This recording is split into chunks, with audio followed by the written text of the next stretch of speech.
Perfect electronics Wai आयोजित 6 दिवसांचं practical based electronics and computer industrial training. पात्रता इलेक्ट्रॉनिक्स आणि कम्प्युटरचे शिक्षण आवश्यक. बीई, डिप्लोमा, बीएससी, एमएससी झालेल्यांसाठी उपयुक्त. या ट्रेनिंगमध्ये भरपूर प्रॅक्टिकलसह मुलाखतीची तयारी करून घेतली जाते, ज्यामुळे जॉब मिळणं सोपं जातं. ट्रेनिंगसाठी संपर्क doctor Dhekale, Perfect Electronics, MIDC Wai. Mobile 98 222 41 255. Chavan Institute of Science Satara. तिथं आपण एमएससी इलेक्ट्रॉनिक्सचा कोर्स चालवतो. ॲक्च्युली एमएससी भाग 1 आणि भाग 2ची मुलं आपण आज इंडस्ट्रियल बिझनेससाठी आणलेली. तर मुलांच्या माहितीसाठी मी थोडी सरांची ओळख करून देतो. आपण इथं परफेक्ट इलेक्ट्रॉनिक्स या कंपनीत आज आलेलो आहोत. Doctor RV. Dhekale sir, he is working as chief executive officer. म्हणजे ह्या पूर्ण युनिटचे कर्ता म्हणूनचं काम करतात. आणि सरांची म्हणजे अजून एक चांगली ओळख म्हणजे सर एक प्युअर अकॅडमिशियन सुद्धा आहे. म्हणजे त्यांचा 35 वर्षाचा शिक्षण क्षेत्रातला अनुभव आहे. तेवढे वर्ष ते किसनवीर महाविद्यालय वाई येथे त्यांनी फिजिक्स विषयाचे प्राध्यापक आणि विभागप्रमुख म्हणून काम केले. आणि त्यातले काही वर्ष त्यांनी उपप्राचार्य म्हणून देखील काम केलेलं आहे. सरांचे आपण जे रिसर्च आर्टिकल म्हणतो म्हणजे अतिशय चांगल्या जर्नलमध्ये रिसर्च आर्टिकल पब्लिश झालेलं आहे. सरांची स्वतःची PhD तर आहेच. यासोबत सर शिवाजी विद्यापीठाचे रेकग्नाइज गाईड होते. त्यांच्या मार्गदर्शनाखाली काही विद्यार्थ्यांनी PhD देखील करून घ्या. आता म्हणजे सरांचं काम हे फार फॅसिनेटिंग आहे. तुम्ही जर पुढं लक्ष दिलं तर तुम्हाला एक मी सांगतो, साधारणपणे 2004-05 साली जेव्हा मी MSc करत होतो तेव्हा सातारमध्ये एका प्रदर्शनात माझ्या आणि सरांची ओळख झाली. तर सरांचे इथले विद्यार्थी वाईचं नाव आहे वाईचं, तर ते त्या दरम्यान तिथं येत होते. बीटा प्रोसेसरवर ते काम करायचे. बीटा प्रोसेसर म्हणजे तुम्ही जे VHDL किंवा मॉस टेक्नॉलॉजीमध्ये शिकता तसे जेव्हा कंपन्या काही प्रोसेसर तयार करतात आणि त्यांना त्याच्यावर काही डिझाईन करून बघायचं आहे, प्रोग्रामिंग करून बघायचं आहे, सिस्टम बिल्ड करायची, तर तसे ते नाव न देता प्रोसेसर आउट करतात, त्याच्यावर काही लोक काम करतात. व्हायचं हे सरांचे विद्यार्थी प्लस काम करायचे, शाहूपुरीत राहायचे, माझं त्यांच्याकडे जाणं येणं असायचं. तर त्याच्या माध्यमातून त्यावेळेस माझी एकदा सरांबरोबर गाठ पडली. आणि सरांनी काही अशा सिस्टीम्स त्या काळी डिझाईन केलेल्या आहेत की त्या आपल्या इंडियन आर्मीला देत होते. ते वॉकी टॉकी टाईप करायचं फार त्याच्यामध्ये सरांचा हातखंड व्हायचं. सर म्हणजे कामाला पण होते. असं इथं कामाला सुद्धा होतं सुरुवातीचे काही दिवस. तर सरांचं तुम्ही इथं बघत असाल म्हणजे ते जरी फिजिक्सचे असले तरी पहिलं फिजिक्स आणि इलेक्ट्रॉनिक्स असं फार मोठं काय बायफर्गेशन नव्हतं. आणि सरांनी इलेक्ट्रॉनिक्समध्ये अतिशय चांगला हातखंडा केलेला आहे सरांचा. त्यांनी अगदी गव्हर्नमेंटला किंवा आर्मी मिलिटरीला सुद्धा काही सिस्टम्स डिव्हाइसेस पुरवलेले. त्यासोबत सरांचा अजून एक विशेष कौतुकाची गोष्ट म्हणजे आपले जे प्रॅक्टिकलचे किट असतात ते डेमॉन्स्ट्रेशन किट बनवण्यामध्ये सरांचा फार चांगला हातखंडा आहे. अतिशय चांगल्या दर्जाची किट्स सर बनवतात आणि मला वाटतं अख्ख्या भारतभर विविध महाविद्यालयांमध्ये विद्यापीठांमध्ये किट्स वापरले जातात. तर आज आपण इथं परफेक्ट इलेक्ट्रॉनिक्समध्ये ढेकळे सरांकडून आपण माहिती जाणून घेऊया या विषयांची. आणि आपण जे बघतो इनोव्हेशन, इन्क्युबेशन, स्टार्टअप्स, तर याच्यामध्ये हे तुमचं पहिलं पाऊल ठरावं. आपण नुसते कोर्सेस करतो. आमच्याकडे सर एक स्टार्टअप इन्क्युबेशन सेंटर आहे फार मोठं, centre for invention, innovation, incubation. याच्यामध्ये पूर्ण 3 ठिकाणे आहेत आणि आपल्याकडे आता जवळजवळ 40 स्टार्टअप काम करतात इनोव्हेशन आणि टेक्नॉलॉजी बेस असलेले.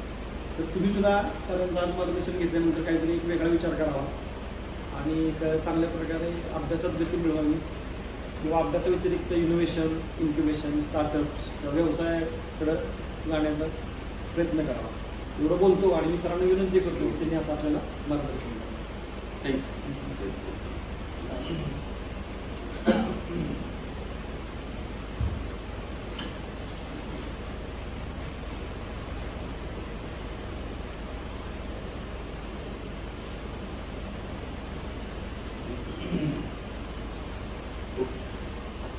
YC इन्स्टिट्यूट ऑफ सायन्स सातारामधून इलेक्ट्रॉनिक डिपार्टमेंटमध्ये कदम सर, पवार सर, सगळं MSc फर्स्ट आणि सेकंडचे सर्व इलेक्ट्रॉनिक्स. सुरुवातीला मी हार्दिक स्वागत करतो. आणि कंपनीचं थोडक्यात प्रोफाईल सांगतो. कंपनीमध्ये माझं रिसर्च बेस्ड सगळे प्रॉडक्ट्स आहेत. म्हणजे ऑटोमॅटिक लेक्चर बेल सेटिंग असते. पहिला आम्ही प्रॉडक्ट सुरू केला, लेक्चर झाले की बेल ऑटोमॅटिक वाजतं. ते म्हणतात ना, गरज ही शोधाची जर्नी असते. त्यातनं माझा प्रॉडक्ट नव्हता. त्याची हिस्ट्री अशी की सगळी कॉलेजला शिकवत असताना मी प्राचार्य व्हाईस प्रिन्सिपल असल्यामुळं मी प्राचार्य बोलत असताना 2 प्राध्यापक आले. एका प्राध्यापकाला दुसरा प्राध्यापक म्हणून आले आणि तक्रार सांगितली. त्यांनी म्हणजे ह्या सरांनी माझ्या 10 मिनटं घेतली. वर्गाच्या बाहेर आले. माझं लेक्चर सुरू होणार होतं. मग 10 मिनटं मला लेट जावं लागलं. त्यामुळे माझा सिलेबस संपत नाही. तर ते नेहमी हे एकदाच नाही, म्हणजे नेहमी असं उशिरा येतो तुम्ही बाहेर. तर मग नलवडे सर प्राचार्य होते त्यावेळेस. तर तुम्ही असं करा, म्हणजे तुम्ही रेडिओ टाईमप्रमाणे तुमचं घाल लावून शिपाई कधी बेल वाजवायची कधी नाही असं गोष्टी करतात. तर ते म्हणायचे माझं घड्याळ मानत बरोबर आहे. मग ते साहेबांनी समजावून सांगितलं. ते समजायला साहेबांनी सांगितलं माझ्याकडे एक आयडिया आहे म्हणजे. त्यामुळेच आयडिया क्लिक झाली नाही. मोनोस्टेबल मंडळात आपल्याला माहिती आहे बरोबर. नंतर हे टाईम स्विच, हे जे डिजिटल टाईम स्विच मार्केटमध्ये झालं ते पेटेंटेड टाईम स्विच आहे. सुरुवातीला मी ह्याच्यात लक्ष घातलं. कोणीही प्रॉडक्टच्या आधारित प्रॉडक्ट तुम्ही काढलेलं ते पहिल्यापासून होईल. त्याचं ज्यावेळेस आपल्याला नवीन डेव्हलपमेंट करायची असते ना, त्याचं ऑपरेशन आमचं समजून घ्यायचं. नवीन आल्याबरोबर घ्यायचं ऑपरेशन समजून घ्यायचं. ते प्रोग्राम कसं करायचं, प्रोग्राम कसं केल्यानंतर कसं आउटपुट कोणते घेतं, म्हणजे दिलेलं सांगितलेलं टायमिंगप्रमाणे आउटपुट कोणते घेतं हे मला त्याचं टेक्निक माहिती आहे. मग मी थेरॉटिकलच फक्त प्राचार्यांना सांगितलं की बाबा मी सर मला हे ॲटोमॅटिक लेक्चर केलं सिस्टम वाढलं काय म्हणते पुरुषाकडे करा म्हणजे काय खर्च असेल तर बरोबर होतो. तर मला तो असेच दिला त्याने आणि मग मी रिसर्चला लागलो. मी तो प्रॉडक्ट मोनोस्टेबल म्हटलं तर तिथं मी रिले वगैरे लावून थोडं तिथं टाईमशीटचं ते व्होल्टेज घेऊन बरोबर त्याप्रमाणे बेल वाजणार असं प्रॉडक्ट मी करून 1995 साली ते प्रॉडक्ट मी केलेलं अजून चालतो. आणि याच्यातून माझं डेव्हलप झालं. मग कमर्शियलाइज करून माझं 4,000 ते 4,500 स्कूल आणि कॉलेजला मिळून बसवलं. तुमच्या रेत संस्थेमध्ये मेजॉरिटी स्कूलला बसवलं. YC कॉलेजला पण आहे बसवलेलं. सगळे सिनियर कॉलेजला पण बसवलेलं. नंतर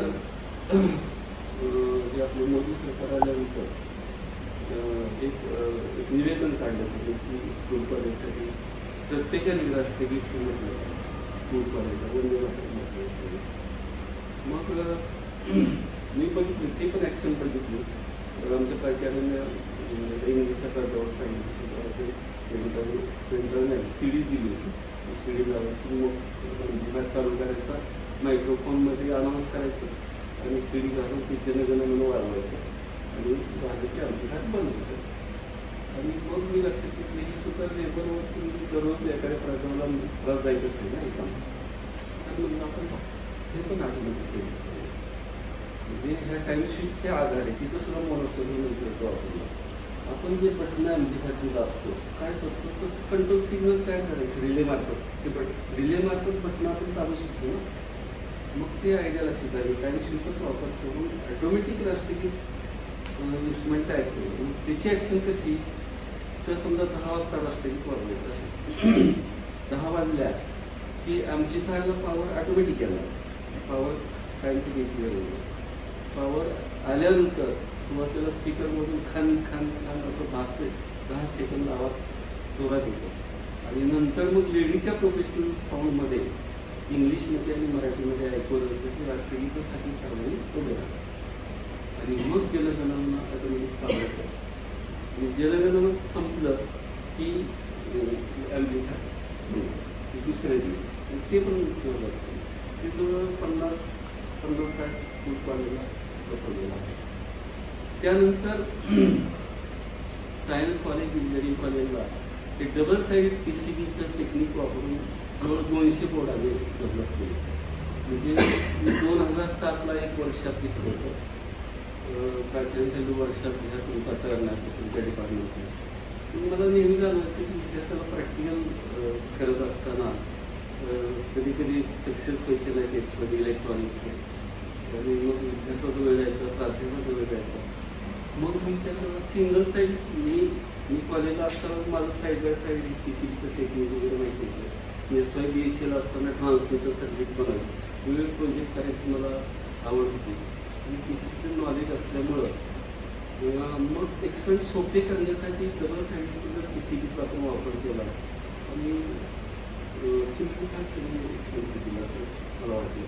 आणि मी रिजिशाला असं एक प्रपोजल लिहिलं, how to simplify electronic experimental board असं एक प्रपोजल लिहिलं. त्यामध्ये प्रपोजलमध्ये असं सांगितलं की सध्याचे कन्व्हेन्शनल बोर्ड्स आहेत की बाबा वरच्या साईडला सर्किट डायग्राम असतं, आपल्या साईडला कंपाऊंड बसवलेलं असतात. फॉर एक्झाम्पल ट्रान्झिस्टर कॅरेक्टरिस्टिक आहे, सर्किट डायग्राम वर असतं, वर बनाना पिन्स असतात आणि ट्रान्झिस्टर खालच्या साईडला असतो. बऱ्याच वेळेस तुमच्या कॉलेजला पण वायसी कॉलेजला पण आलं की बाबा दाखवलं ट्रान्झिस्टर कॅरेक्टरिस्टिक एक्सपेरिमेंट आहे ना, ट्रान्झिस्टर कुठे दाखवा, ते काय दाखवणार, मेजॉरिटी 80% बनाना पिन दाखवणार. तर हे मी समजावून सांगितलं कन्व्हेन्शनल बोर्ड जो असे ते ड्रॉबॅक आहेत. तर डबल साईडचा PCBचा असा वापर केला तर सिम्प्लिफाय एक्सपेरिमेंट होती, विद्यार्थ्याला अंडरस्टँडिंग होते, प्राध्यापकाचा वेळ जाणार नाही, विद्यार्थ्याचा वेळ जाणार नाही आणि मेकॅनिकल वर्क कमी होईल. तर असं त्यासाठी मला 1 लाख रुपये तुम्ही द्या. त्याच्या आधीच मी 2 दिवसाचं वर्षात ठेवतो, प्राध्यापकांना आसपासच्या प्राध्यापकांना बोलवतो कॉलेजच्या आणि लक्षात येतं मला 80,000 मंजूर केले त्यासाठी. मी 20 एक्सपेरिमेंट डेव्हलप केले डबल साईड PCBचे आणि लॅबमध्ये नमूद केलं. आणि मग 2007ला इनॉग्रेशनला साईग्राम सर इलेक्ट्रॉनिक सायन्सचे हेड होते पुण्याला, त्यांना बोलवलं इनॉग्रेशनचा कार्यक्रम. इनॉग्रेशनचा कार्यक्रम असतो की अगोदर मी लॅबमध्ये दाखवलं बघा कशी सिम्प्लिफाय एक्सपेरिमेंट होऊ शकतात. त्यांना ते खूप आवडलं, कार्यक्रमाने उल्लेख केला की मला चांगले झाले असे एक्सपेरिमेंट कुठून बघितले. आणि दुसरं समारोपाचा कार्यक्रम असतो दुसऱ्या दिवशी, त्यावेळेस इलेक्ट्रॉनिक डिपार्टमेंट शिवाजी युनिव्हर्सिटीचे हेड सावंत सर नाही सावंत सरला बोलवलं. त्यांना पण अगोदर समारोपाचा कार्यक्रम स्पीचच्या अगोदर त्यांना एक्सपेरिमेंट दाखवले सगळे, त्यांना पण आयडिया आवडली. ते म्हणजे हे रिजनिंग करायला सुद्धा असे नाही, छानच एक्सपेरिमेंट केलेलं. डबल साईड PCBचं टेक्निक कोणीच वापरलेलं नाही. त्यामुळं हे इन्स्पायरेशन म्हणून ह्याच्यातनं माझं ठेवलं होतं. तर त्यावेळेसपासून 2007 पासून हे माझी ॲक्टिव्हिटी चालू आहे. आता बरेच कॉलेजला चालू आहे. आता काही कॉलेज म्हणतात इलेक्ट्रिकल इलेक्ट्रॉनिक्स तुमचं प्रोडक्शन आहे, जनरल फिजिक्स ऑप्टिक्स कोण देणार. तर ते या कायद्यात मग काय डीलरशिप वगैरे बऱ्याच प्रॉडक्टची घेतलेली आहे, मग ते पण मी अरेंज करून देत असतो. आणि समजा हॉल इफेक्ट वगैरे मोठे आता इथलं परवा सिद्ध केलं होतं डांगे म्हणजे डांगे कॉलेज डांगे कॉलेज तिथं जाऊन तिथं दिलं होतात. म्हणजे सर इथं प्रत्यक्ष माल फक्त आणून टाकतात, ते हे मॅन्युअल बघा करायचं, तुम्ही प्रत्यक्ष आम्हाला सिलेक्ट करून दाखवलं नाही. तर माझा फिजिक्स विषय असल्यामुळे मी त्यात नमूद करून घेतलं. पण आता सगळे एक्सपेरिमेंट त्यामुळे मला स्टडी करावं लागतं. त्याच्यातनं हे डेव्हलप झालं. मग इतर प्रोजेक्ट मग झालं सिक्युरिटी सिस्टीमचं पण असते, ते तुम्हाला डेमोमध्ये दाखवलं. तर सुरुवातीला आपण काय हे ॲटोमॅटिक राष्ट्रीय कसा वाचतो ते सांगू. आता ह्याच्यात मी काय केलं, ॲम्प्लिफायरमध्ये ॲम्प्लिफायरचा वापर केला नसतो, म्हणजे रेडीमेड ॲम्प्लिफायर मिळतं. त्याच्यात पण माझा R&D म्हणजे कंट्रोल सिग्नल सर्किट करायचं, हे सर्किट मी डेव्हलप केलं. त्यात 2 मोनोस्टेबल मल्टीमीटर 585 ऑपरेट केलेले, 2 रिले ऑपरेट केलेले आहे. अगोदर हे समजून घेतलं की बाबा कुठले बटन दाबल्यानंतर आपण हे आपलं जनगणना वाचते, हे समजून घेऊन हे कंट्रोल सिग्नल रिलेमधून ते सिग्नल बटन दाबलेलं आहे लक्षात. आता हे त्याचा आपण ते बघू, त्याच्यात टाईमशीट जे असलं आहे ते टाईमशीट तिथं बसवते मला मिळतं असं. आणि कसं चालू होते ते बघू. खन ज्यावेळेस आवाज घेऊन सर्वांनी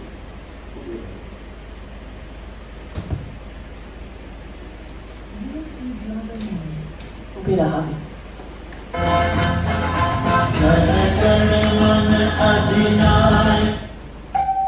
असं सुरू होतं.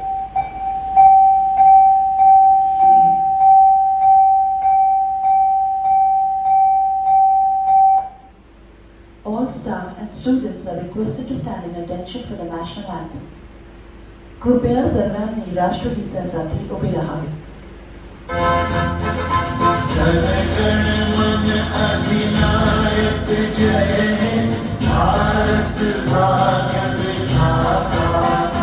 पंजाब सिंध गुजरात मराठा द्राविड़ उत्तर गंगा विंध्य हिमाचल यमुना गंगा उच्छल जगति तरंगा तव शुभ नामे जागे तव शुभ आशीष मांगे गाहे तव जय गाथा जन गण मंगल गायक जय भारत भाग्य विधाता जय हे जय हे जय हे जय जय जय तर याच्यामध्ये बघ 5 आणि रिले. येस, म्हणजे लक्षात घ्या, आपण मायक्रो कंट्रोलर आर्म एव्हीआरचा विचार करतो, पण सरांनी म्हणजे एम्पायर बिल्ड केल्याच्या महत्वाचे कुठले त्यांचे पिलर आहेत 5 आणि एक रिले. ते वापरून सुद्धा किती स्टर्डी सिस्टीम बनवलेली आहे याचा विचार करा. विचार कसे आपले असलेले.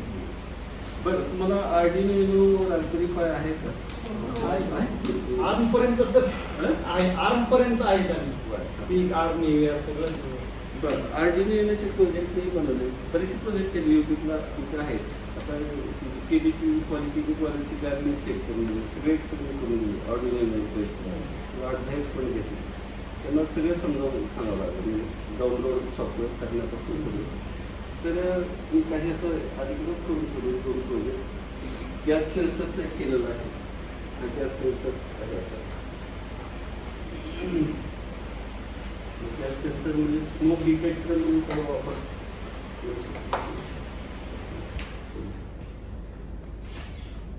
मला आर्डिनो माहितीच आहे. हे आर्डिनो हातात जे बोर्ड बसवलं आहे असाच बोर्ड बसवलेला आहे. तिथं आउटपुटला एक बझर लावलेला आहे, इंडिकेटर लावलेला आहे आणि सेन्स झाल्यानंतर आवाज येतो.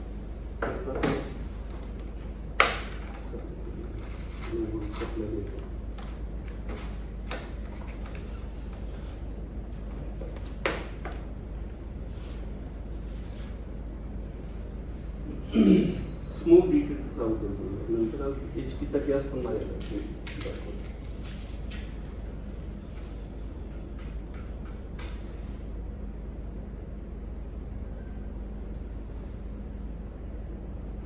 उदबत्तीचा जो धूर असतो ना तो एवढा कमी असतो तरी हे डिटेक्शन होणार.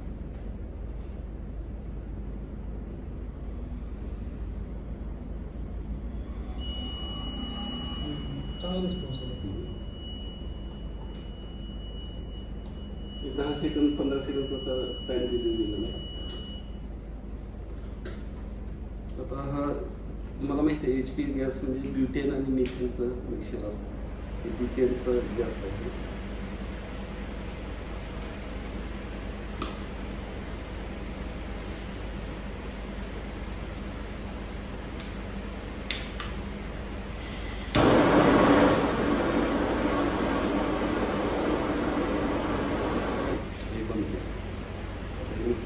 मस्त गॅस पास करतो.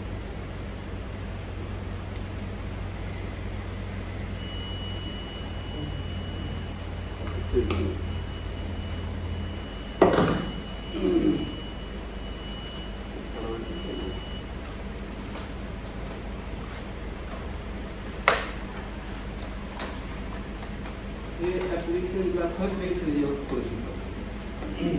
आता हे दुसरे केलेलं आहे इन्फ्रारेड रिमोट कंट्रोल.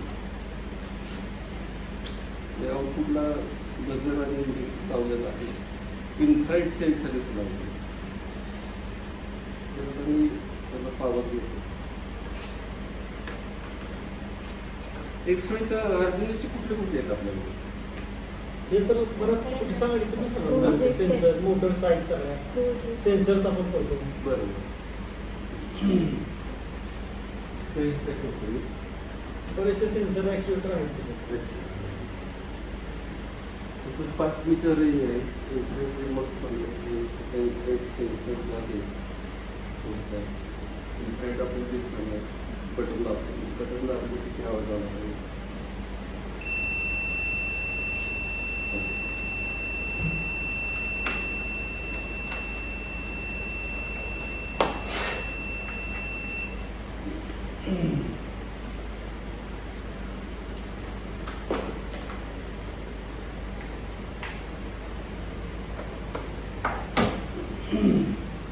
त्यानंतर एक सिंगल फेज प्रोग्रामेबल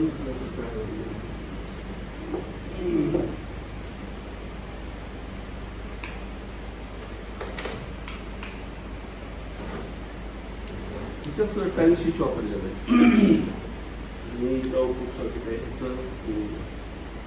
त्याचं टायटल आहे programmable single phase motor network. तर एकदम मोटर जे सिंगल फेज आहे ते 2 पिन बसवायची आणि आपण सांगितलं टायमिंगला मोटर कंटिन्यू चालू केलं. आता समजा आता ह्याचं ॲप्लिकेशन काय आपल्या घरासाठी पाणी टाकी असतं आपण मॅन्युअली बटन चालू करतो मोटर चालू करतो पाणी किंवा फ्लो व्हायला लागलं की ते बंद करतो. परंतु जर तुम्ही जर सर्वे केला पाण्याची टाकी भरायला किती वेळ लागतो समजा 1-1.25 तास लागत म्हणजे 1 तासच तुम्ही कन्सिडर करायचं. 1 तासात तेवढं आपलं पाणी सफिशियंट पुरतं म्हणजे ओव्हरफ्लो पण करायचा प्रश्न आहे. म्हणजे 1 तासाचं प्रोग्राम करायचा आपल्याला. समजा आपण 8 तासात 8 वाजता मोटर चालू करायची 9 वाजता मोटर बंद करायची. तर इथले जे बटन आहे आता हे बटनचा यूज करून तुम्ही ऑन टायमिंग 8ला देऊ शकता आणि ऑफ टायमिंग 9ला देऊ शकता. आता त्यापेक्षा पण मॅन्युअली बघावं लागेल हे कसं आहे तसं इथलं इंडिकेटर जो आहे तो इंडिकेटर 8 वाजले की इंडिकेटर लागतो त्यावेळेस तो व्होल्टेज येतं आणि बंद करताना इंडिकेटर लागला 8 वाजता तो व्होल्टेज आला मोटर चालू झाली तिथलं इंडिकेटर पण आहे तिथं पण तुम्ही मोटर जोडू शकता. पाण्याची मोटर चालू झाली 9 वाजता काय होतं तिथलं इंडिकेटर 9चं ऑफचं टायमिंग दिलेलं असतं त्यामुळे इंडिकेटर 9ला बंद होतं मोस्टली पावर लगेच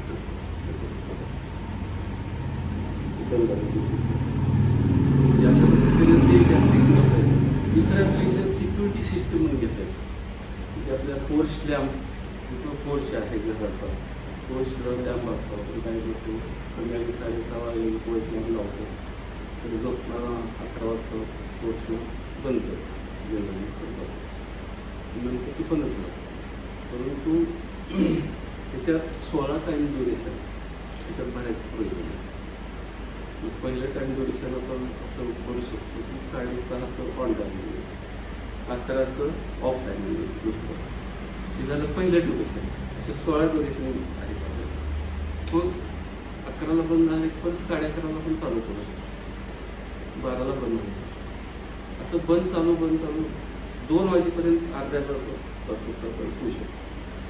सूर्य होण्याची शक्यता 2 ते 3.5 2 ते 3.5 मध्ये ह्यामुळे 15 मिनिटाचा गॅप ठेवायचा ड्युरेशन आणि मग 3.5 नंतर परत अर्ध्या तासाचं तुम्ही घेऊ शकतो 5-6 वाजेपर्यंत तुम्ही ऑन ऑफ करू शकतो. तर असे बरेचसे इन्स्ट्रुमेंट मी सेल केले त्याच्या आधारे बरेचसे लोक समजा त्या बेसवर आम्ही घरी गावी जाऊन येतो.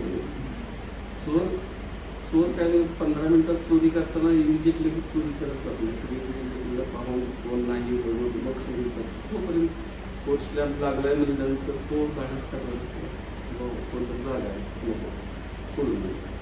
तर हे दुसरा प्लेस. तिसरा प्लेस याचा आहे उन्हाळ्यात विहिरीला पाणी कमी असतं मग आपल्याला जास्तीत जास्त पाणी काढायचं असतं.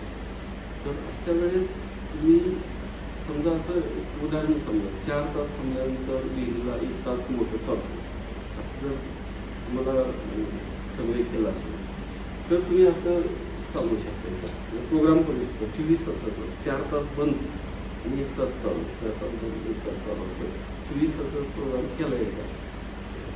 तर मग काय होईल मोटर जास्तीत जास्त म्हणजे पाणी असेल म्हणजे आपण मॅन्युअली शक्य का बघा की आपण लक्षात ठेवणार आहे 4 तास झाला का मोटर चालू करा आणि आता 1 तास झाल्यावर आपण बघणार आहे की 1 तास झाले का.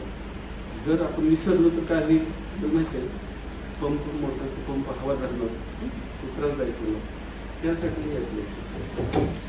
हे दुसरं एक 3 फेज प्रोग्रामेबल 3 फेज मोटर आहे. तिथं माझा रिसर्च आहे. आता मी हाँगकाँगला जाऊन रिसर्च प्रेझेंट केलेला आहे आणि इलेक्ट्रॉनिक्स फॉर जर्नल आहे ते सुद्धा आता रिकग्नाइज जर्नल आहे पब्लिशिंग रिसर्चसाठी सुद्धा. तर 2015च्या इश्यूमध्ये ऑगस्टच्या इश्यूमध्ये full technology construction project publish झालेलं आहे. तर आता तुम्हाला माहिती आहे की 3 फेज मोटर म्हणजे स्टार्टर असतं. हिरवं बटन दाबले की मोटर चालू होते, लाल बटन दाबले की बंद होते. बरोबर. हिरवं बटन दाबतो म्हणजे काय करतो आपण, त्याचे जे 2 टर्मिनल आहेत ना ते शॉर्ट करतो एका पट्टीने आणि मोटर चालू होते. आणि रेड बटन दाबतो त्यावेळेस काय करतो आपण, पुश टू ऑफ स्विच असते. म्हणजे ते आतला जो रिले असतो रिलेच्या सेटिंगमध्ये तो स्विच असतो, पुश केली की ऑफ होतो आणि रिले डिस्कनेक्ट होतो मेन रिले. तर ते ॲक्शन मी लक्षात घेऊन इथं पण मी मोनोस्टेबल मल्टिप्लायर वापरतो, 2 मोनोस्टेबल मल्टिप्लायर. आता इथं स्टार्ट स्विचला मी काय केलं, इथलं जे आहे पोर्ट इथलं हे जे 2 वायरचे पोर्ट आहे ना, हे जे 2 पोर्ट कुठं जोडायचे, हिरवं बटन आहे ना त्याच्या आपल्या 2 टर्मिनलला ॲटिट्यूड करायचं आणि असलं दुसरं पोर्ट घ्यायचं इकडं आणि त्या 2 वायर कुठं जोडायच्या, स्विचच्या सिरीजमध्ये. आता स्विचच्या सिरीजमध्ये कसं जोडायचं, स्विचच्या जे 2 वायर लावलेले असतात ना त्यातली 1 वायर काढायची, ते झाले 2 टर्मिनल, त्या 2 वायर तिथे जोडायचे. त्या स्विचच्या सिरीजमध्ये हे स्विच आहे, इथे लक्षात. आता बघा, आता मी काय करतो, आता ह्याच्यातला रिले कंटिन्युटी दाखवतो. म्हणजे हिरवं बटन कसं दाबलं जातं मी ही कंटिन्युटी टेस्ट करतो.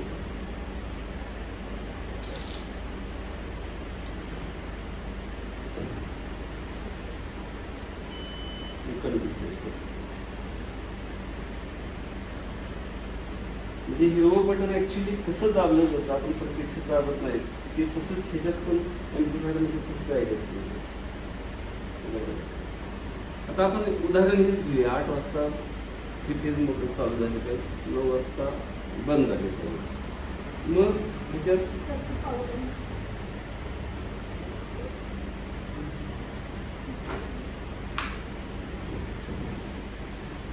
हां तर 8 वाजता 3 फेज मोटर चालू झाली पाहिजे म्हणजे आपल्याला हिरवं बटन दाबायचं. पण आपण प्रत्यक्ष न दाबता आपण रिलेचे जे कॉन्टॅक्टमधून ते दाबणार आहे. म्हणजे आता हे जे रिलेचे कॉन्टॅक्ट जर एकमेकाला चिकटले तर इथं कंटिन्युटीचा आवाज येईल ना, बरोबर. आता बघू 8 इथं ऑन टायमिंग ह्याच्यात भरायचं, ऑफ टायमिंग ह्याच्यात भरायचं. आता 8 वाजल्यात असं समजून इंडिकेटर लागला की कंटिन्युटी होईल. 5 सेकंद टाइम दिलेला आहे आणि हिरवं बटन 5 सेकंद दाबून धरून परत सोडलं. इथलं इंडिकेटर लागलं की 8 वाजले समजा, तर 5 सेकंदांनी कंटिन्युटी बदलली, हिरवं बटन दाबून सोडलं, मोटर चालू आहे. बरोबर. आता लक्षात घ्या, आता मोटर चालू झाली तर मी इथं बसवतो स्टॉप स्विचला. आता इथला जो रिले आहे आपण सिरीजमध्ये जोडलेला आहे ना, म्हणजे मोटर चालूच आहे. आलं का लक्षात. आता ज्यावेळी सध्यात 9 वाजते, 9 वाजलं की इथला इंडिकेटर काय होईल, ऑन होईल. ऑन झाला की तो आवाज बंद झाला पाहिजे, म्हणजे आपलं डिस्कंटिन्यू होईल, आपला रेडिओ बंद होईल. थोडा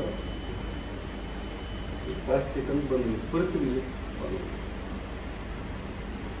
म्हणजे मोटर तर बंद झाली. आता जरी कंटिन्यू आली तर मोटर चालू होणार नाही, जोपर्यंत हिरवं बटन दाबलं तोपर्यंत चालू होणार.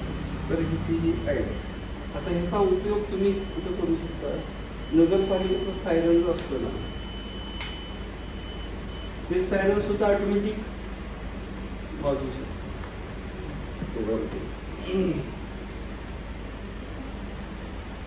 त्यानंतर एक सिक्युरिटी सिस्टीम बनवलेली आहे. यामध्ये एक मोबाईलचा यूज केलेला आहे, इलेक्ट्रॉनिक सर्किट आहे, स्पीकर आहे, सायरनचं ऑसिलेटर सर्किट बसवलेलं आहे. 2 9 व्होल्टचे सेल असतात ते त्यात आत टाकलेले आहेत. त्याला हे जे डिस्चार्ज झाले सेल मग सुरुवातीला सांगतो. आता सिटर लॉक सिक्युरिटी सिस्टम ज्याचं दुकान आहे त्यासाठी दिली आहे. समजा मी दुकानात आहे आणि सीटर मी असं आहे, तुम्ही दुकानाच्या बाहेर आहे, सीटर समजा असं ओढलं खाली, ओढून मी कसं इन्स्टॉल करणार सांगतो की असं लावायचं. तिथं कॉर्नरचे 2 होल इकडचे ड्रिल घ्यायचं, इकडचे 2 होल ड्रिल घ्यायचं, नट फिक्स करायचं आणि झालं ॲक्टिवेशन एवढंच करायचं. एवढं फिटिंग झालं की ज्यावेळेस मला दुकान बंद करायचं मी बाहेर येणार, पण बाहेर येण्यापूर्वी हे जे स्विच आहे, स्विच असं हे करणार, स्विच काढून हे किल्ली काढून येणार, म्हणजे आतली सिस्टीम चालू झाली. मी बाहेर येऊन हे सीटर मी लावणार बाहेर येऊन, त्यावेळेस काय होईल, हे स्विच आहे, स्विच असं दाबलं जाणार, बरोबर. आणि मग अनऑथराइज पर्सन जर कोण आला 5 मिनिटांनी लगेच ॲक्टिवेट होतं ते. मी समजा घरी गेलो, अनऑथराइज पर्सननं शटर लॉक उचलायचा प्रयत्न केला तर ते काय होणार, प्रेस केलेलं रिलीज होणार. रिलीज झालं की लगेच सायरनचा आवाज मोठ्याने आवाज येईल. 18 व्होल्टवर चालणारं सर्किट आहे, मोठ्याने आवाज येईल. मग चोर काय करतो, जनरली लगेच मेन स्विच पाडायचा प्रयत्न करतो. मेन स्विच पाडायचा तर काही संबंध नाही, ते बॅटरी ऑपरेटेड पूर्णपणे सायरन वाजत राहणार. आणि आतला जो मोबाईल आहे तो 2 मोबाईल नंबर स्टोअर करायची सोय असते. आता माझा नंबर पहिला मी स्टोअर केला, दुसरा नंबर माझ्या मुलाच केला, तर सायरन वाजता वेळेसच त्यावेळेस मला लगेच कॉल येईल. आणि कॉल बघितलं तर सिक्युरिटी सिस्टीम असं लिहिलेलं असतं की मी अलर्ट होणार की इकडं येऊ शकणार. समजा काही कारणानं माझा मोबाईल सायलेंट मोडला आहे, समजा मला माहितीच नाही लागली, तर लगेच आतला मोबाईल दुसरा मोबाईल डायरेक्ट होईल. आणि मग तिथं मुलाला समजेल अशा पद्धतीने आपण alert.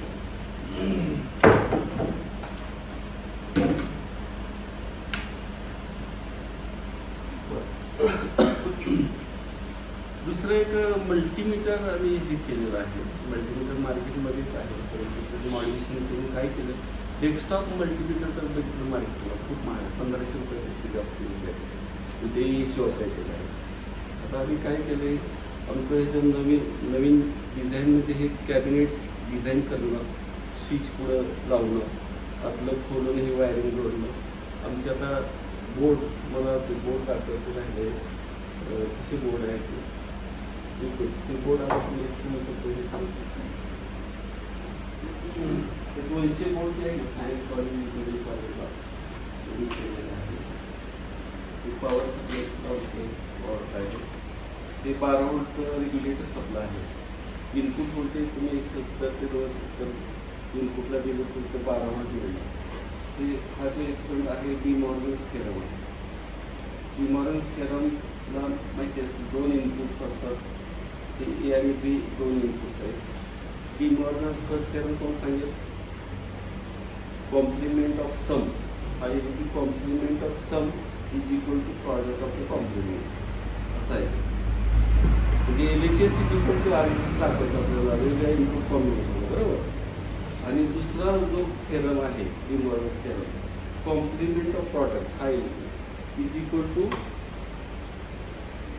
Some of the complement हा म्हणजे हे सुद्धा हा एलिमेंट आला की हा लागला पाहिजे, हा एलिमेंट की हा लागला पाहिजे, वेगळ्या इनपुट कॉम्बिनेशन. आता इनपुट ए आणि बी काय केलं आहे, ते 0 ठेवलेलं आहे, बरोबर. 0 0ला आता 1 0ला बघतो की 1 एलिमेंट लागला पाहिजे 1. त्यावेळेस हे बघायचं आहे LHS is equal to RHS आहे, तिथं पण आहे, बरोबर. आता आपण हे 1 करू आणि हे 0 करू, सेम कंडिशन राहील असेल. आता 1 1ला काय होईल का, 4 पण असणार. तर हेच बघायचं LHS is equal to RHS हे होतं. आता हे 12 व्होल्टला मी अप्लाय केले, तुम्ही म्हणणार डिजिटल सर्किट 5 व्होल्टला जाते, हे झिनर ड्रायव्हर 5 व्होल्टचा इथं लावलेलं, 12 व्होल्टचा 5 व्होल्ट कन्वर्ट केलेलं सगळ्या एक्सला 5 व्होल्टचं. आता ह्याचं PCB जर बघितलं तुम्ही, बॅक साईडची PCB बघितली तर सेम पॅटर्न आहे. पुढं जे दिसतंय ना मोठं बॅक साईडला पण सेम पॅटर्न आहे. त्याचे जे होल्स आहेत ना ते PTH आहेत. PTH म्हणजे प्लेटेड फ्लो होल, होल सुद्धा कंडक्टिव्ह आहे. मी जर प्लेन PCB घेतली आणि एकाच होलला दोन्ही बाजूनं आपण कंटिन्युटी लावली, कंटिन्यू कधी टेस्ट होते, तर तिचं ॲडव्हान्टेज असं पाहिजे, ग्लास इपॉक्सी PCB आहे. हे लॅबमध्ये जनरली बघायला मिळत नाही. फिनॉलिक PCB असते, सिंगल साईड PCB तुम्ही बघितली असेल. आणि ग्लास इपॉक्सी PCB महाग असतात, हे किती जरी आपण तरी तुटणार नाही. तर आता ह्याचं हा एक्सपेंडल बोर्ड तुम्ही लॅबमध्ये घेतल्यानं वर्षानुवर्ष वापरू शकतो. त्याचं कारण तुम्हाला सांगतो. आता समजा एक्सपेरिमेंट तुम्हाला बंद पाडायचं, एखाद्या विद्यार्थ्याला सांगितलं तुम्ही, विद्यार्थी काय करेल, एक सुरी घेऊन ट्रॅक कट करायचा प्रयत्न करतो. समजा एखादा ट्रॅक कट केला, हा एखादा ट्रॅक कट केला, एक्सपेरिमेंट बंद पडेल का? बंद पडणार नाही, कारण बॅक साईडला सेम पॅटर्न आहे. इव्हन एकच ट्रॅक आहे, सगळेच ट्रॅक जरी तुम्ही कट केले तरी एक्सपेरिमेंट बंद पडेल. त्यामुळं ह्या एक्सपेरिमेंटची ड्युरेबिलिटी चांगली आहे. आणि दुसरं, AC व्होल्टेज फ्लक्च्युएशनमुळे जो प्रॉब्लेम येतो तो प्रॉब्लेम आहे.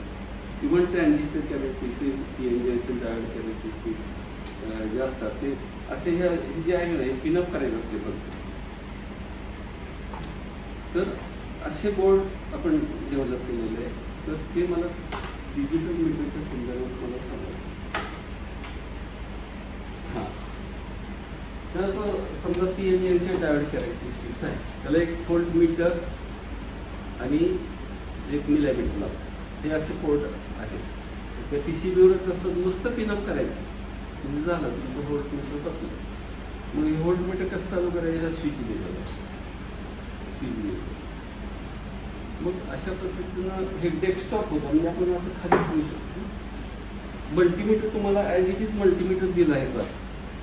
तुम्हाला रोटरी स्विच फिरवायचा असेच दिला तर तुमचा एक्सपेरिमेंट होणार नाही. बऱ्याच वेळेस मल्टीमीटर खराब होतो. त्यामुळे हे एक घेऊन त्याच्यावर आमचं वेगळं म्हणजे हे जे मेटल डिझाईन करून घेतो. तर दुसरं हे डिसॉल्डिंग मशीन. आता खरं त्यामध्ये डिसॉल्डिंग मशीन असल्यामुळे प्रॅक्टिकल नसते तसं. तर एकदा कंपाऊंड काढायचं, मॅन्युअल तुम्हाला डिसॉल्डिंग दिलेलं असतं. आता हे कंपाऊंड मी काढून दाखवतो. तर मला बघा, एक ट्यूब आहे आणि एक वायर आहे. केल्यानंतर इथे 450 डिग्री टेम्परेचर आहे. आणि इथं बटन दाबलं घेतलेले मेल्ट झालेलं शोल्डर वायर आत खेचलेलं जातं. आता मी ही काढून टाकतो. थोडा वेळ रिकामं झालं, शोल्डर आतल्या साईडला खेचलं जातं. ट्यूब आहे, तर ट्यूबमध्ये शोल्डरसाठी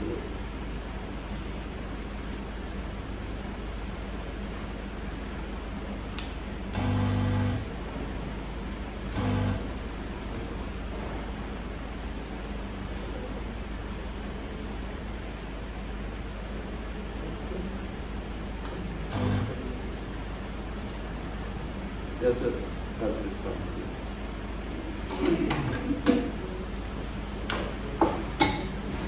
बरं. आता एक्सपेरिमेंट इंटरेस्टिंग आहे जरा.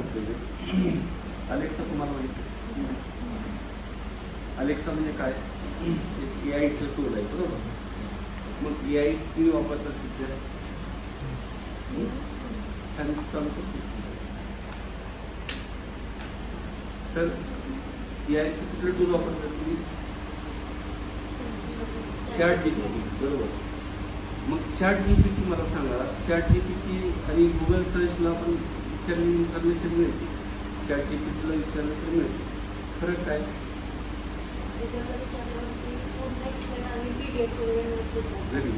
म्हणजे मल्टिपल आन्सर्स गुगलमध्ये दिलं जातं. मग दुसरा प्रश्न माझा की त्याला आर्टिफिशियल इंटेलिजन्स त्याला का म्हणायचं ChatGPTला, आणि ह्याला का म्हणायचं नाही गुगल सर्च. गुगलवरती जे असते आपल्याला ऑलरेडी सेंड केलेले तो डेटा फक्त मिनिमाइज करून जेवढा आपल्याला पाहिजे नाही. आणखी पण सांगितलं डेटा ट्रेन केलेला हां डेटा ट्रेन केलेला अजून पण सांगतो. करेक्ट. तुम्हाला एक एक्झाम्पल सांगतो. मी त्याला आर्टिफिशियल इंटेलिजन्स का म्हणायचं. मी गुगल सर्चला असा प्रश्न विचारला, what is Ohm's law. Google search देईल, म्हणजे मल्टिपल आन्सर्स देतील आणि ChatGPT एक सिंगल आन्सर देईल बरोबर. आता दुसरा मी प्रश्न विचारला गुगल सर्च आणि ChatGPT, what are the application of it नीट लक्ष द्या. What are the application of it. मी गुगल सर्चला विचारलं, चॅट जीपीटीला विचारलं, तर गुगल सर्च काय करेल, त्याला अंडरस्टँड होईल का?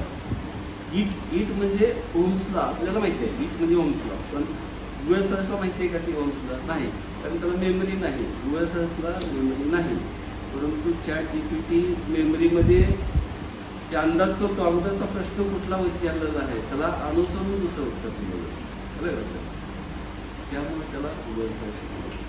आणि चॅट जीपीटीचे खूप ॲप्लिकेशन आहेत. तुम्ही जसं काय काय हे करता येईल, मला फोटोचं हे करता येईल, बॅकग्राऊंड बदलता येतं.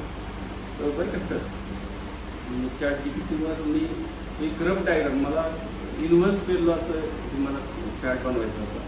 एक मला ऑर्डर होती, ती रफ डायग्राम काढली आणि त्याचा फोटो घेतला आणि चॅट जीपीटीला सांगितलं की बाबा मला फाईन फोटो.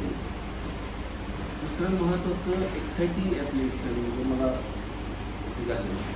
आता हे जे आहे ना आमचं, आता हे स्टिकर लावलेलं आहे ना, ते लेबल मशीन, हे लेबल मशीन येतात. ते लेबल मशीन आम्ही प्रत्येक एक्सपेंडर बोर्डला लावत असतो. मी 15 वर्षापूर्वी घेतलेलं आणि मग एक वेळ असं झालं की ते प्रॉपर येतच नव्हतं लेबल, अगदी लहान असेल तर काय उपयोग नाही ना. मी त्याचं दुरुस्त करायचा प्रयत्न केला, जमलं नाही. वेगळे सर्व्हिस सेंटर शोधले, पुण्यातलं एक सर्व्हिस सेंटर मिळालं, त्याचं ब्रदर टच टच नावाचं आहे मॉडेल. मला त्याचं सर्व्हिस सेंटर पण पुण्याला मिळालं. तर मी म्हणलं असं होतं मी पॉईंट मोठा येतच नाही तर आणू का सर्व्हिस सेंटरला तुमच्या बघा. तर मला म्हणजे मॉडेल कुठला आहे, मॉडेल म्हणजे 400 आहे. सर तुम्ही 400 हा जुना आहे आमच्याकडे पुस्तक नाव. मग चॅट जीपीटीला मी विचारलं, चॅट जीपीटीला म्हटलं माझ्याकडे मॉडेल असं आहे, ब्रदर पीटेच नावाचं लेबल प्रिंटर मशीन आहे, त्याचं मॉडेल नंबर 400 आहे आणि त्याचं फॉन्ट तुझं लहान येतं असं सांगितलं. तर हे 3-4 ऑप्शन दिले मला आणि हेड एक आहे तर क्लीन करून घ्या म्हणून सांगितलं. आणि मग WD-40 नावाचा स्प्रे असतो गंज काढण्याचं, म्हणजे चिकट पदार्थापासून लगेच काढण्यासाठी. मग त्याला स्प्रे मारला आणि कॉटनवर पुसलं आणि अशा म्हणजे दुरुस्त झाली माझी गोष्ट.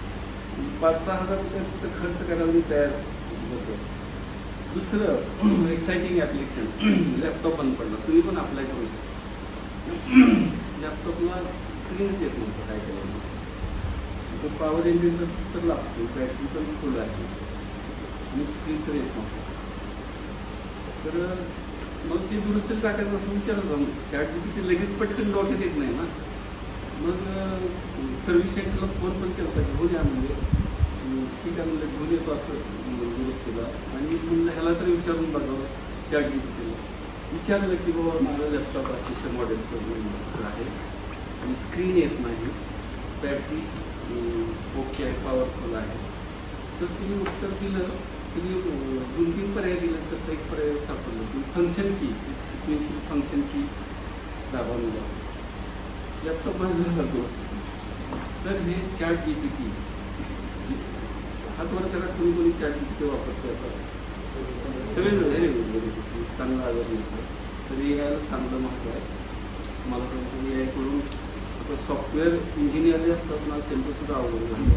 म्हणजे एवढे इफर्ट घेऊन सगळे लँग्वेज वेगवेगळे असतात, म्हणजे कुठले प्रोग्राम करता याच्याप्रमाणे स्वतः. आता यायचं रेडीमेड मला कोड पण मिळतो आणि त्यामुळं इंजिनियर लोकांचं सर्व ते अडचणीत यायला लागल्या, त्यांच्या सर्व्हिसेस कमी व्हायला लागल्या असं मी ऐकलेलं आहे. तर यायला खूप महत्त्व आहे. व्यक्तिगत कुठलाही प्रश्न असेल तर ते याकडून सॉल्व केलं. ओके, मला हे अलेक्साबद्दल सांगायचं होतं. अलेक्साला काही प्रश्न आपण विचारला.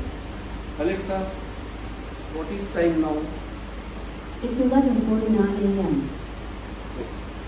Alexa, what is temperature now? Alexa, साईडची जी रिंग आहे ती बंद झाली. I'm not quite sure how to help you with that.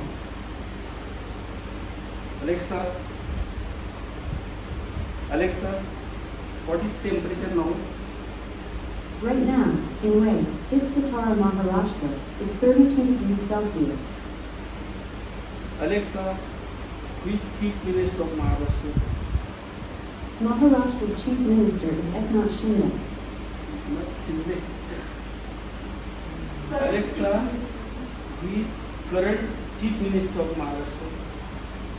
Sorry, I don't have an answer for that. Alexa, who is current chief minister of Maharashtra?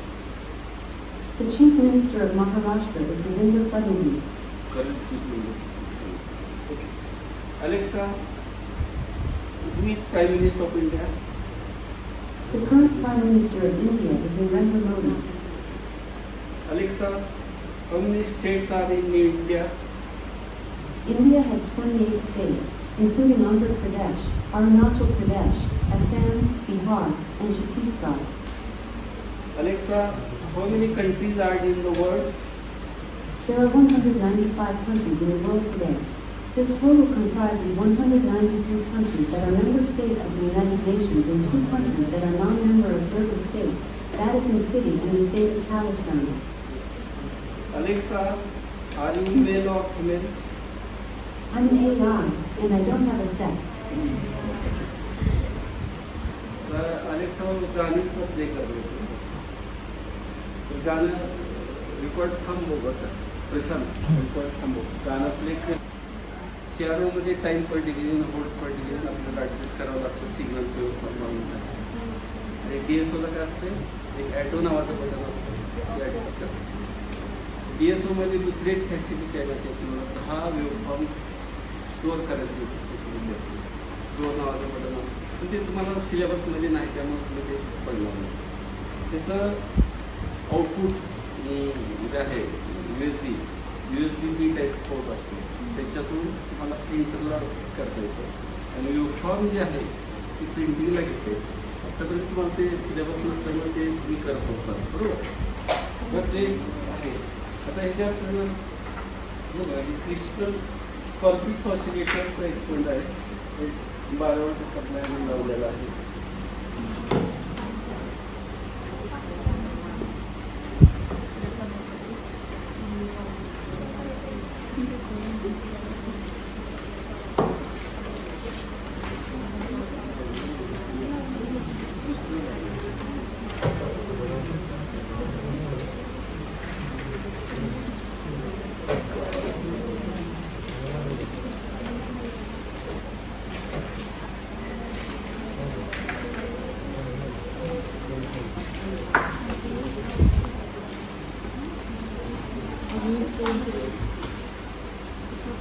हां हे पण त्याचे बोर्ड आहे डबल साईड असले कॉल्पिक्स असले ते 12 वोल्ट सप्लाय केलेलं आहे प्रत्येक याच्यातून 12 वोल्ट दिलेलं आहे आता 12 वोल्ट सप्लाय केले की साईड आउटपुटला लगेच तर जे CRO जोडलेलं आहे आता CRO जे BS होतं चालू केला आहे तो ऑन ऑफ करून चालू केलं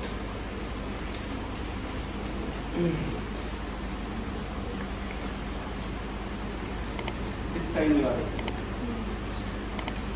तर असे साईन सेव्ह आणि स्टोअर करायला वेळ लागतो मला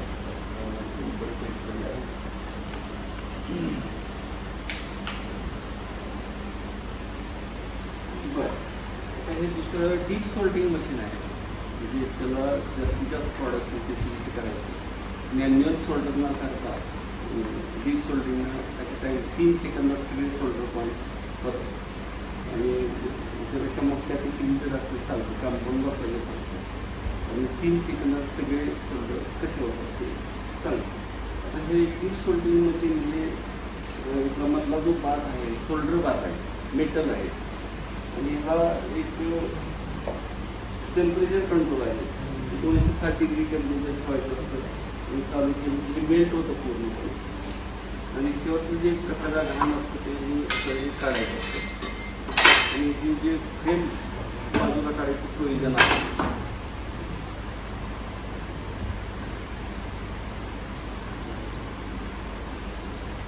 आपल्याला असे बोर्ड मल्टिपल बोर्ड करायचे हे 1060चे बोर्ड आहे तर हे मग सगळे कंपाऊंड बसवून ते 45 डिग्री अँगल बेंड करून ते कटिंग करून घ्यायचं सगळं. 45 अँगलला बेंड केलं तर कंपनी बघून पडत नाही.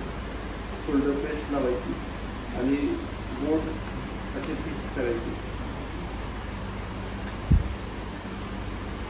फ्रेमची साईज तुम्हाला कमी जास्त करता येते, वेगवेगळ्या PCB साईज प्रमाणात ॲडजस्ट करता येतं.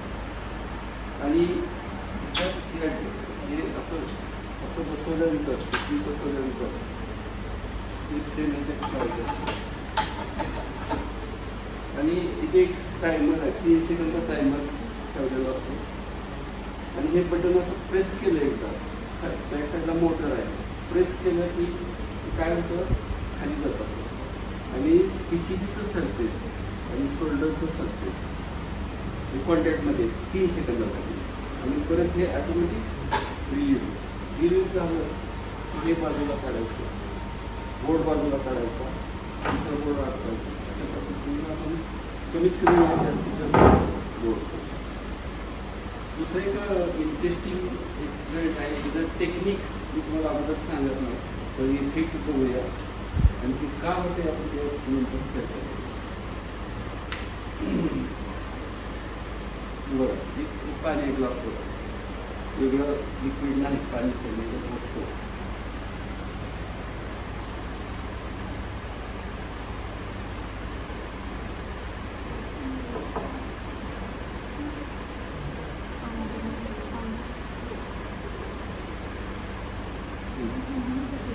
काय होत असेल सर अंदाज तुला सांगते. वापस आहे ना, वाप आहे काय,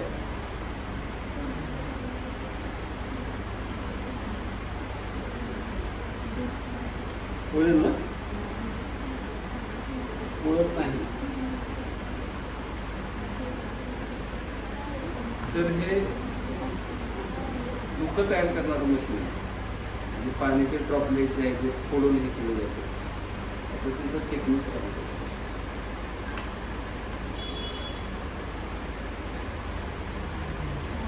जी पॉवर सप्लाय आहे ते LED ला DC पॉवर सप्लाय लागतो. म्हणजे हे सेंटरला जे आहे ना, पिझो बजरचं स्पीकर आहे. आणि ते पिझो बजरला जे टोन ठेवलेले असतात ना, तर आत त्याच्यातच एक ऑसिलेटर सांगितलं 2 मेगाहर्ट्झ फ्रिक्वेन्सी बनवली. ह्या पिझो इलेक्ट्रिक इफेक्टला जे आपलं बजरला 2 मेगाहर्ट्झ फ्रिक्वेन्सी दिलेलं आहे, ते काय करतं, व्हायब्रेट होतं. अल्ट्रासोनिक क्लीनर माहिती असेल तुम्हाला, तिथं जो पिझो बजरचा वापर करून क्लीन केलं जातं, तसंच हे आहे. आणि याच्या बाजूला फक्त LED लावलेलं आहे. आणि हे धुकं, आर्टिफिशियल धुकं तयार झालेलं असतं, त्यामुळे काढण्यासारखं आपल्याला वाटतं. I have completed my bachelor degree in BMC. I am working as a production engineer in particular electronics from last 5 years. Now I explain training details. तुम्हा सर्वांना कंपनीचे कॅटलॉग दिले आहे, त्यातलं लास्ट पेज ओपन करा. त्यामध्ये ट्रेनिंग डिटेल्स देण्यात आहेत.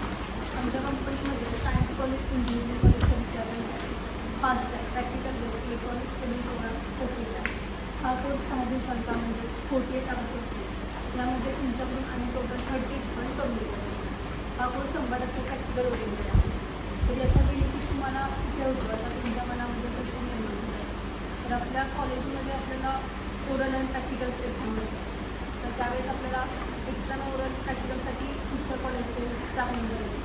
तर तेव्हा आपल्याला प्रॅक्टिकल करताना ओरलचे क्वेश्चन काही विचारले.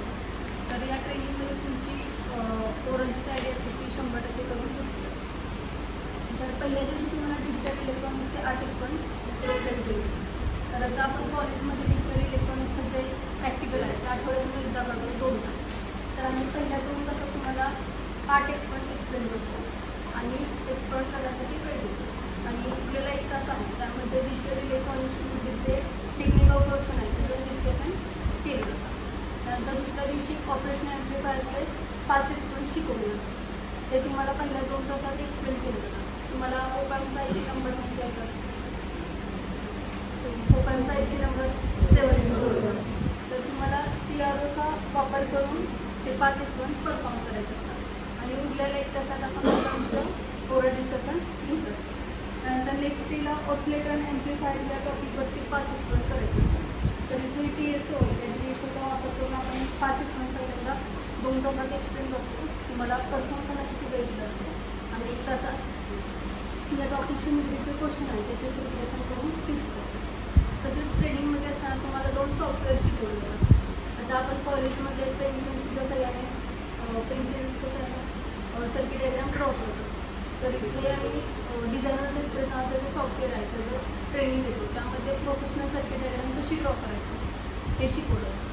तसेच तुम्हाला PCBचं जे आर्टवर्क आहे ते सुद्धा कसं ड्रॉ करायचं याचं ट्रेनिंग देण्यात येतं. त्यासाठी एक्सप्रेस PCB नावाचं एक सॉफ्टवेअर आहे ते शिकवलं. आता ट्रेनिंगमध्ये असताना तुमची मुलाखतीची तयारी करून घेतली जाते. तर त्यामध्ये आता तुम्ही सगळे MSCचे विद्यार्थी आहात. तर तुम्ही आता पासआउट झाल्यानंतर वेगवेगळ्या कंपनीमध्ये इंटरव्ह्यू लागतात. तर तुम्हाला टेक्निकल क्वेश्चन्स त्यासोबत टेल मी अबाउट युअरसेल्फ असा क्वेश्चन विचारला जातो. तर त्याचीसुद्धा प्रिपरेशन आम्ही ट्रेनिंगमध्ये असताना तुमच्याकडून करून घेतो. तसेच ट्रेनिंगमध्ये असताना तुम्हाला एक प्रोजेक्ट करायचा असतो.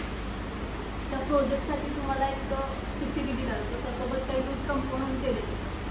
ते सर्व कंपोनंट साहित्य PCBवरती बसवून घ्यायचे आणि 1 बाय 1 एक कंपोनंट सोल्डरिंग करायचं. सोल्डरिंग आणि डिसोल्डरिंग टेक्निक्स शिकवली जाते. तसेच टेस्टिंग कसं करायचं ते सुद्धा शिकवलं. तसंच तुम्हाला ट्रेनिंगमध्ये असताना एक सेमिनार द्यायचा. तो सेमिनारचा टायटल आणि गाईडलाईन्स तुम्हाला दिला जातो.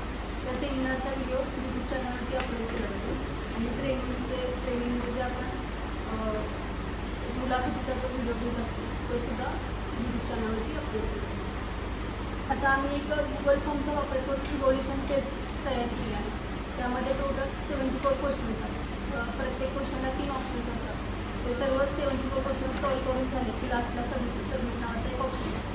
त्यावरती क्लिक केलं की तुम्हाला तुमचा स्कोर आहे तो तुमच्या मोबाईलवरती दिसतो. मग त्या स्कोरच्या आधारे तुम्हाला ट्रेनिंगचं सर्टिफिकेट देईल. तर हा कोर्स तुम्ही ऑनलाईनसुद्धा करू शकता किंवा इथे येऊनसुद्धा ऑफलाईन करू शकता.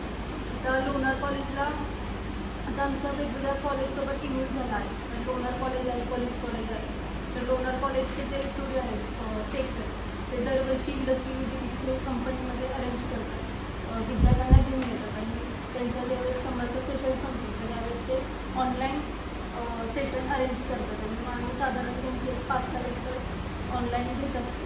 मग त्यामध्ये थेरीचे आहेत किंवा ओरलचे आहेत. तर असे आम्ही 15 दिवस त्यांचं सेशन घेतो. आणि ऑफलाईनमध्ये तुम्हाला मॉर्निंगचा सेशन असतो 9 ते 12 आणि प्रॅक्टिससाठी तुम्ही 3 वाजेपर्यंत 5 वाजेपर्यंत थांबू शकता. मग 9 ते 12 म्हणजे पहिल्या 2 तासात तुम्हाला प्रॅक्टिकल्सशी निगडीत सगळं एक्सप्लेन केलं जातं आणि उरलेला 1 तास असतो त्यापैकी त्यामध्ये तुमचं ओरलचं सुद्धा सेशन घेतलं जातं. मग तुम्ही हा कोर्स ऑनलाईनसुद्धा करू शकता किंवा ऑफलाईनसुद्धा करू शकता. तर नेक्स्ट एक डेमो आहे तो इंटरेस्टिंग आहे. तुमची जी ड्रॉवरच्या समोरची लाईन आहे ना ती उठा. तुम्ही बॉल घेतला ते त्या बाजूला शिकतो.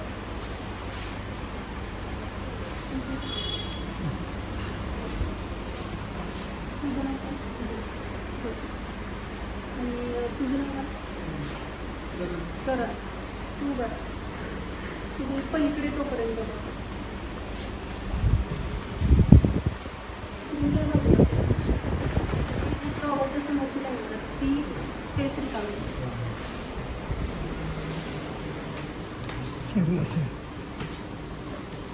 आता नेक्स्ट डेमो आहे तो सिक्युरिटी सिस्टीम आहे.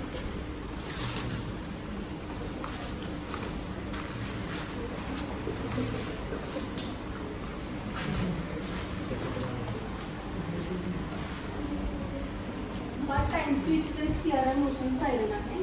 यामध्ये टाइम स्विचचा वापर केला आहे. हा पायरो सेन्सर आहे आणि आउटपुटला ॲज अ लोड म्हणून सायरन कनेक्ट केलेला आहे. तर या टाइम स्विचमध्ये रिअल टाईम क्लॉक सेट करण्याची फॅसिलिटी आहे. तर आमच्या कंपनीची वेळ सकाळी 8:30 ते 5 अशी असते. तर ही जी सिस्टीम आहे ती 6 वाजता ॲटोमॅटिक ॲक्टिवेट होते. सकाळी 8पर्यंत असं त्यामध्ये प्रोग्राम केला आहे. तर संध्याकाळी 6 ते सकाळी 8 या टाईम ड्युरेशनमध्ये जर अनऑथराइज पर्सन कंपनीमध्ये एंट्री केली तर तुम्हाला अशी ॲक्शन पाहिजे आहे की ज्यावेळेस तो पर्सन कंपनीमध्ये एंट्री करणार त्यावेळेस तो फ्लड लॅम्प ऑन होणार आणि सायमल्टेनियसली हा सायरन वाजवा. म्हणजे जर चोरी वगैरे होण्याची शक्यता असेल तर ही सिक्युरिटी सिस्टीम आहे ती उपयोगी. तर आता तुला त्या डोअर्सजवळ उभं राहायचं आणि तू आहे ना तो सुद्धा मागवतेस आणि तुला येताना असं क्रॉस येत आणि त्या समोर जो डोअर आहे ना तिथे थांबायचं. येताना तुला क्रॉस यायचं, क्रॉस यायचं आणि तिथे थांबायचं. तुला कळत नाही क्रॉस यायचं आणि त्या डोअरजवळ थांबायचं. तुझ्या लक्षात आलं का? तुम्ही दाखवा. स्टेडी थांबा, कोणत्याही प्रकारची हालचाल करू नका. त्यामुळे सिस्टीम ऑन केली आहे. सिस्टीम ऑन केल्यानंतर साधारण आपल्याला 2 मिनिट स्टेडी थांबायचं. मानेची किंवा हाताची कोणत्याही प्रकारची हालचाल करू नका. फक्त कडल्यांवरती कॉन्सन्ट्रेट करा.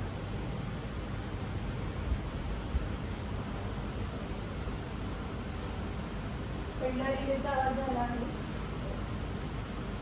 थोडा वेळ अजून स्टेडी थांबा. फक्त कडल्यांवरती कॉन्सन्ट्रेट करा.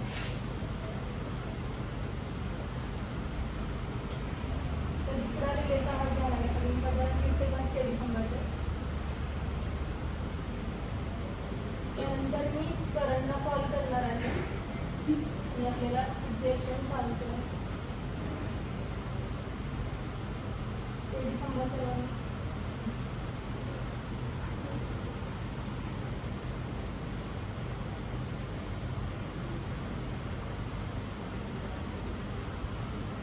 करणातमध्ये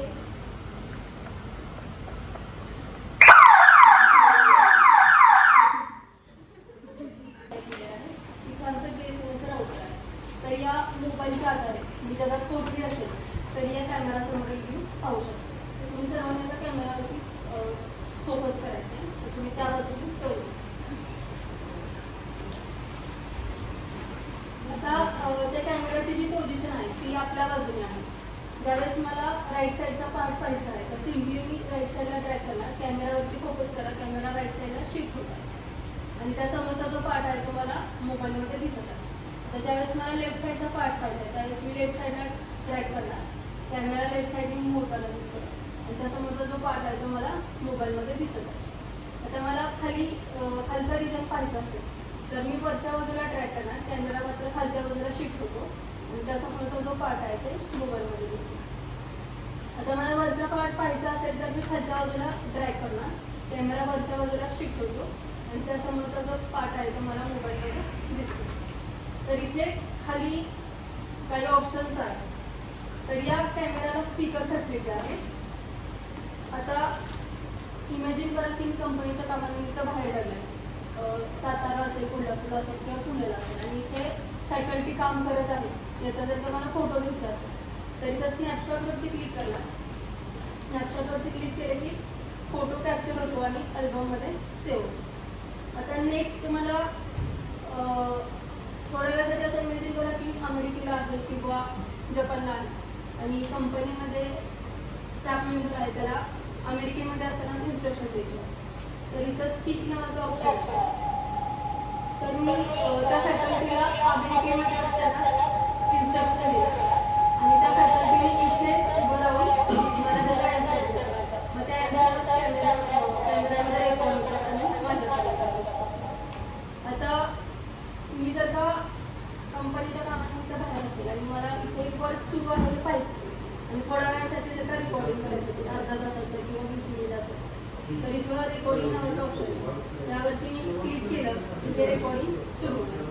त्यानंतर जर मी 15 मिनिटांनी वगैरे हे रेकॉर्डिंग स्टॉप केलं हे रेकॉर्डिंग सगळं रेकॉर्ड होणार आणि अल्बममध्ये सेव्ह होईल. मग ते मी नंतर पाहू शकतो.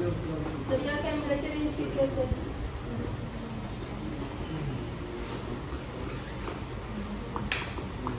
IoTचा फुल फॉर्म म्हणजे या कॅमेऱ्याची रेंज अनलिमिटेड आहे.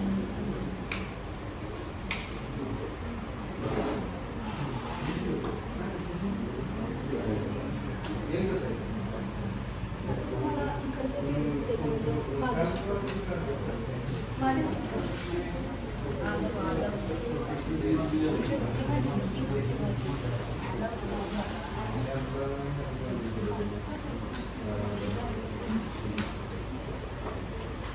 IoT पोर्चला रिमोट कंट्रोल किट आहे. यामध्ये आम्ही SP कंट्रोल कार्डचा वापर केला आहे. इथं आमचं BSNLचं राउटर आहे त्याची कॉन्फिगरेशन करून घेतलं. तर हा लॅम्प 1 आहे, हा लॅम्प 2 आहे, हा लॅम्प 3 आहे, हा लॅम्प 4 आहे. तर या मोबाईलच्या आधारे जगात कोठेही असेल तरी हे लॅम्प ऑन ऑफ करू शकतो. तर आता इथे तुम्ही पाहू शकता की जी लॅम्पची स्टेट आहे ती सुरुवातीला ऑन आहे किंवा ऑफ आहे. तर आता 1 बाय 1 एक लॅम्प मी ऑन करते. हा लाईट 1 ऑन केला, लाईट 1 ऑन केला, लाईट 2 ऑन केला, लाईट 2 ऑन झाला. त्यानंतर लाईट 3 खाली आहे, लाईट 3 ऑन केला, लाईट 3 ऑन झाला. लॅम्प 4 आहे तो ऑन केला, लॅम्प 4 ऑन झाला. तर आता तुम्हाला असं वाटेल की हे मी फक्त शेजारी उभं राहून ऑन ऑफ करतो. तर असं मी जगात कुठेही असेल तरी या मोबाईलच्या आधारे हे लॅम्प ऑन ऑफ करू शकतो. तर हे हा जो प्रोजेक्ट आहे हा तुम्ही मिनी प्रोजेक्टसाठी सुद्धा घेऊ शकता. तर मी 1 बाय 1 एक लॅम्प ऑफ करतो. लाईट 1 ऑफ केला, लाईट 2 ऑफ केला, लाईट 3 ऑफ केला, लाईट 4 ऑफ केला. आता आपल्या सर्वांच्या घरी TV आहे. TVला रिमोट असतो.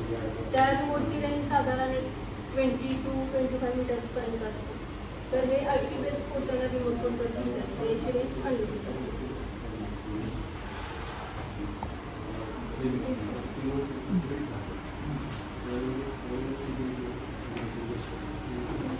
आता हा नेक्स्ट जो डेमो आहे तो ट्रान्सफॉर्मर मशीनचा.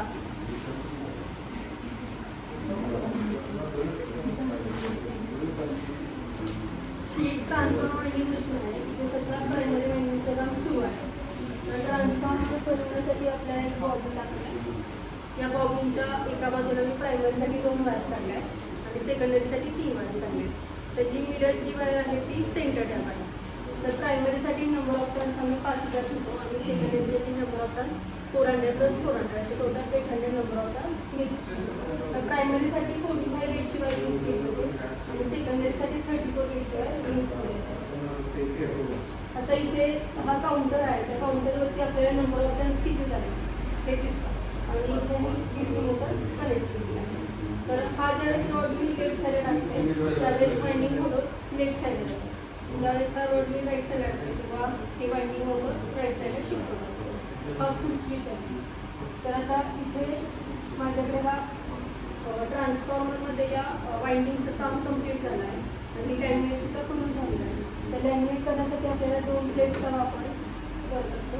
हा E-टाईप प्लेट्स आहे.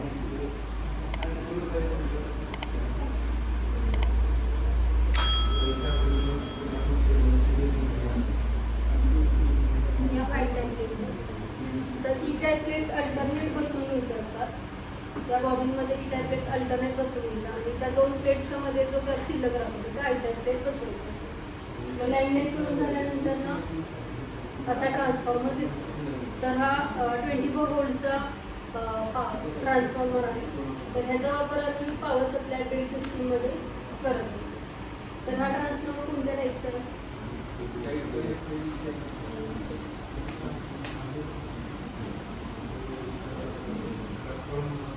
ट्रान्सफॉर्मरचे टाईप्स म्हणजे